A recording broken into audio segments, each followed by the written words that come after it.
This oil spill situation is affecting all of us, and we've met some really nice folks who want to get in there and help. And we've been trying to get the word out to let people know how the operation is set up at this point.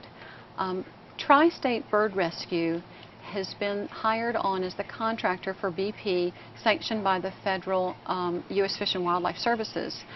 And the reason is they are the leading facility permitted group that can respond to oil spill situations.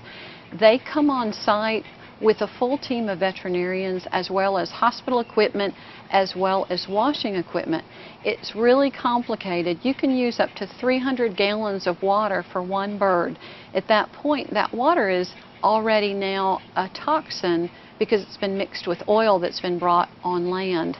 And we can't have that go back into the groundwater to contaminate. So that has to go into one of their holding tanks and be disposed of properly. So that's why they're asking the citizens, as well as facilities like ours who aren't equipped for it, to not start a bird washing situation, because at that point, if I tried to do it, it's going to go into the groundwater, down the sink, somewhere that it's not supposed to. So it's not that they're not trying to keep people from being in the limelight or other facilities being involved. It's just they are the ones that are equipped to make sure that that toxin doesn't get spread into more places than just the Gulf.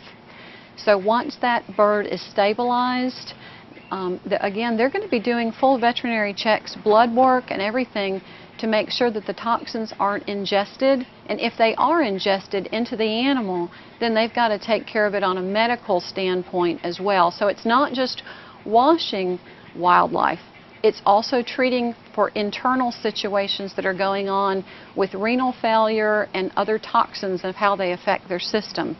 It really affects their body temperature, so they're not able to regulate proper temperature. So water temperature is a big deal, how long they're washed, how the feathers are treated to make sure damage isn't caused to them for the long haul. The Wildlife Sanctuary, we are a rehabilitation center. These people are the trained professionals in oil response for injured wildlife. We will be assisting and standing by ready to do wildlife rehabilitation in whatever avenue that they need us to be. So rehabilitation is what we do, and release back to the wild. The fact that our habitat is going to be affected means they're not going to be able to be released immediately. So once they're gone through the decontamination situation and they're stabilized, then they can be sent to rehab facilities throughout the U.S. depending on what their needs are. So we're standing ready. We are prepared to assist Tri-State Bird Rescue as well as U.S. Fish and Wildlife Services by offering our facility and our manpower, our volunteers, our staff, and everything that we have is on standby, ready to assist with rehabilitation. Volunteers are going to be needed.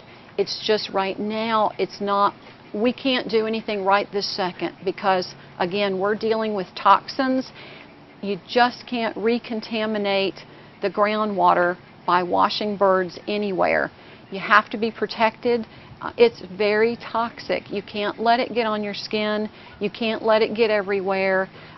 People trying to photograph wildlife that's been oiled and stressed is really stressful to them. We are not, just because we're trying to rescue them, does not mean we're their friends.